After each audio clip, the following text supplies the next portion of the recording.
Assalamualaikum warahmatullahi wabarakatuh. Selamat pagi anak-anak. Selamat pagi, Bu.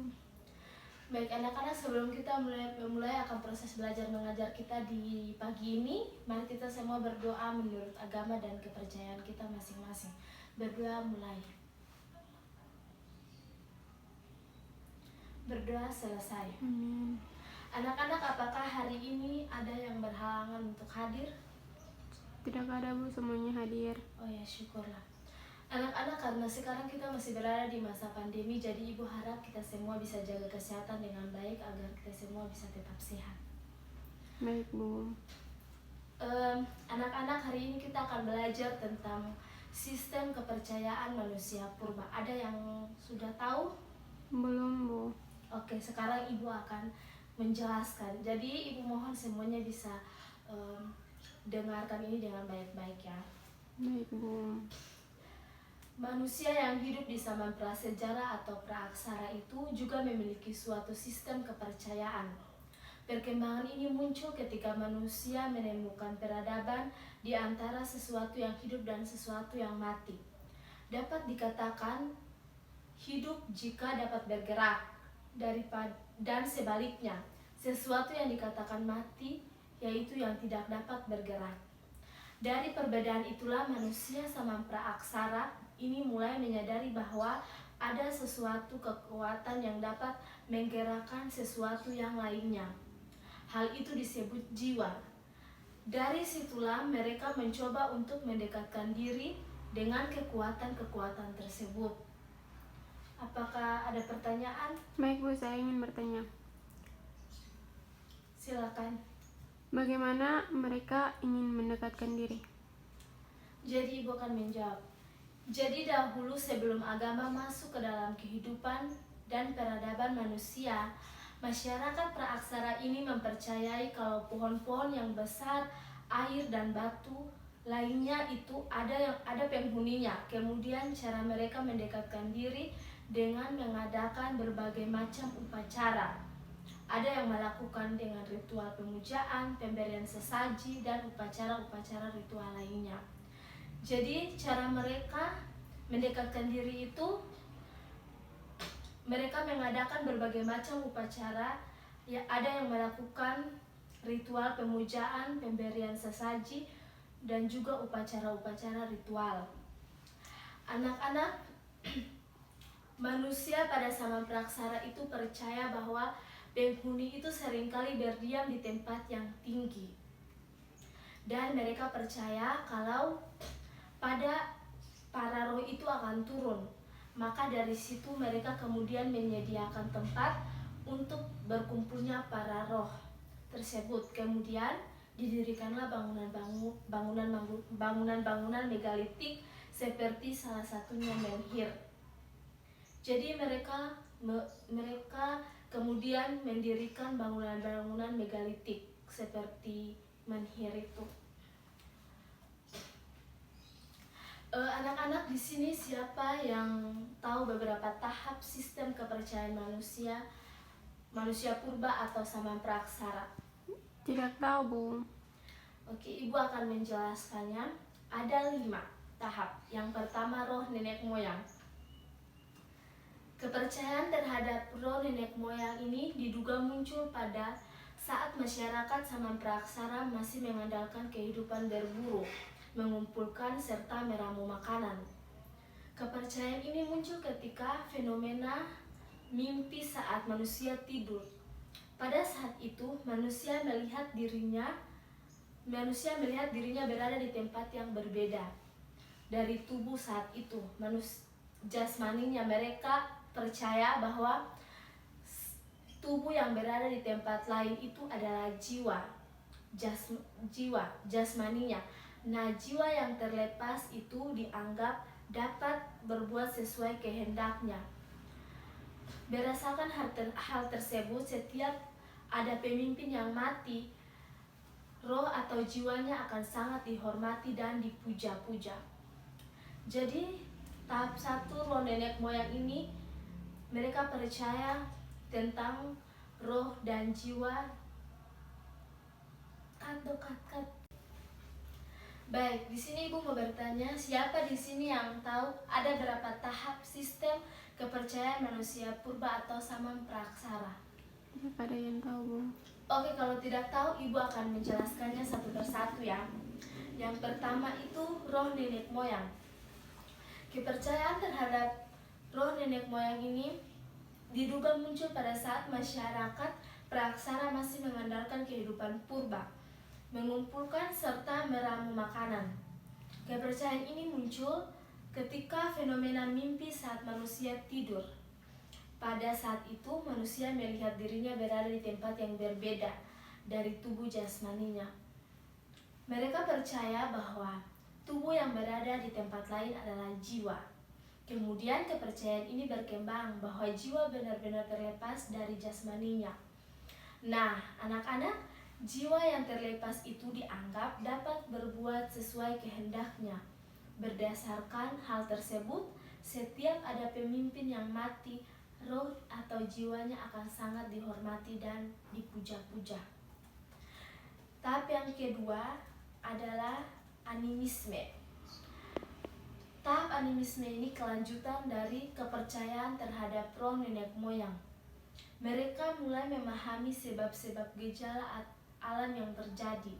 Setelah mengetahui fenomena, sebab gejala atau apa yang terjadi, mereka kemudian mencari pemecahan masalah atau atas fenomena tersebut.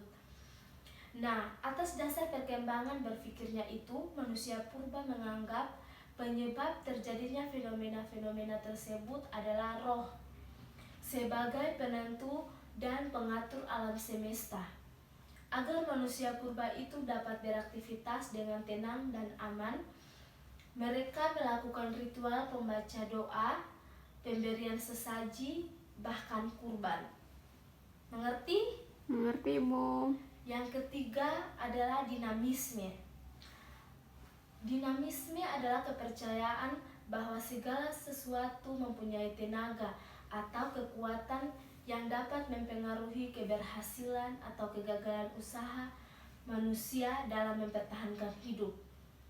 Mereka percaya terhadap kekuatan gaib dan kekuatan itu dapat menolong mereka. Kekuatan gaib itu terdapat di dalam benda-benda seperti keris, patung, dan gunung, dan juga pohonnya. Untuk mendapatkan pertolongan kekuatan gaib tersebut, mereka melakukan upacara pemberian sesaji atau ritual. Jadi di tahap dinamis ini, mereka percaya bahwa segala sesuatu itu mempunyai tenaga, kekuatan yang dapat mempengaruhi keberhasilan atau kegagalan usaha manusia dalam mempertahankan hidup. Jadi setiap mereka mau meminta sesuatu, mereka selalu melakukan ritual, melakukan upacara pemberian sesaji. Yang keempat ada totemisme. Totemisme ini adalah kepercayaan bahwa hewan tertentu dianggap suci dan dipuja karena memiliki kekuatan supranatural. Di sini siapa yang tahu hewan apa saja yang dianggap suci? Tidak tahu, Bu. Oke, hewan yang dianggap suci di antara lainnya itu sapi, ular, dan harimau. Jadi totemisme ini adalah kepercayaan bahwa hewan tertentu dianggap suci dan dipuja karena memiliki kekuatan supranatural, yaitu hewan sapi, ular, dan harimau. Yang kelima, monomisme. Monomisme atau monoteisme adalah tingkat akhir dari evaluasi kepercayaan. Monomisme merupakan sebuah kepercayaan Tuhan yang Maha Esa. Pada tingkat ini, manusia mulai berpikir atas apa yang selama ini dialaminya. Mulai dari pertanyaan siapa yang menghidupkan dan mematikan manusia, siapa yang menghidupkan tumbuhan, siapa yang menciptakan binatang, dan juga bulan dan matahari. Berdasarkan pertanyaan itu, manusia membuat kesimpulan bahwa ada kekuatan yang maha besar dan tidak ditertandingi oleh kekuatan manusia. Anak-anak, Dengan melihat tahapan-tahapan sistem kepercayaan manusia tadi, kita akhirnya tahu bahwa manusia adalah makhluk dengan proses berpikir yang terus berkembang. Tentu saja, semua ini muncul atas dasar rasionalitas manusia dan dalam merespon fenomena yang terjadi. Anak-anak, siapa yang tahu sejarah peradaban kehidupan manusia? Tidak ada yang tahu, Bu. Oke, Ibu akan menjelaskan. Kehidupan manusia ini terus mengalami perubahan dan perkembangan. Contohnya aja, zaman sewaktu orang tua kita seumuran kalian pasti berbeda dengan kehidupan di zaman sekarang. Begitu juga dengan kakek, nenek, apalagi buyut kita. Nah, kira-kira bagaimana ya awal babak kehidupan manusia dalam kehidupan manusia ini terus mengalami perubahan dan perkembangan. Sekitar 10.000 tahun sebelum Masehi merupakan masa berakhirnya zaman-zaman itu. Muncul nenek moyang kita. Ia adalah spesies Homo sapiens, yang berarti manusia cerdas. Kemudian masa praaksara terbagi menjadi beberapa babak menurut arkeologi. Arkeologi itu ilmu yang mempelajari hasil budaya masa lampau. Hasil budayanya itu berupa benda-benda peninggalan dari kebudayaan manusia itu sendiri. Nah, ada yang mendalami ilmu ini tersebut arkeolog. Penyebaban kehidupan manusia pada masa praaksara dibagi menjadi beberapa zaman berdasarkan teknologi yang digunakan. Anak-anak, sekarang kita akan bahas berdasarkan peninggalan arkeologi ya. Baik, Bu. Yang pertama itu Saman Batu. Saman Batu tua disebut juga Meolitokum atau masa berburu dan meramu. Pada zaman ini, kehidupan manusia masih sangat tergantung pada alam dan berpindah-pindah. Makanan didapat dari sumber makan yang ada di sekitar tempat tinggal. Anak-anak, tempat tinggal manusia pada masa tersebut biasanya dekat dengan sumber air yang berpohonan banyak dan berelief datar. Alat-alat yang digunakan sangat sederhana, terbentuknya dan terbuat dari batu atau tulang. Jadi tidak sama kayak kita sekarang ya kan, sekarang tuh kan sudah modern. Kalau dulu tuh masih sangat susah. Yang kedua itu Saman Batu Tengah. Saman Batu Tengah disebut juga Mesolitukum, masa berburu dan meramu tingkat lanjutan. Pada zaman ini manusia hidup di gua-gua dan berpindah-pindah.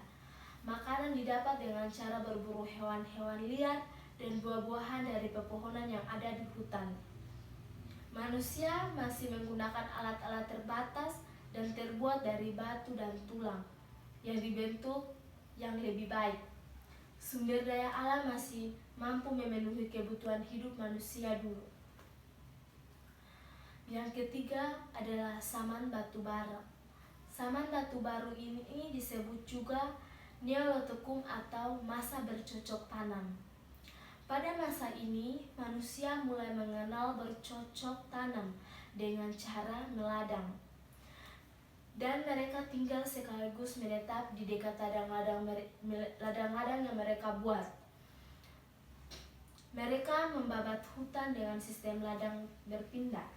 Setelah berkali-kali panen dan kesuburan ladang berkurang, mereka akan berpindah dan membuka ladang baru di tanah yang masih subur.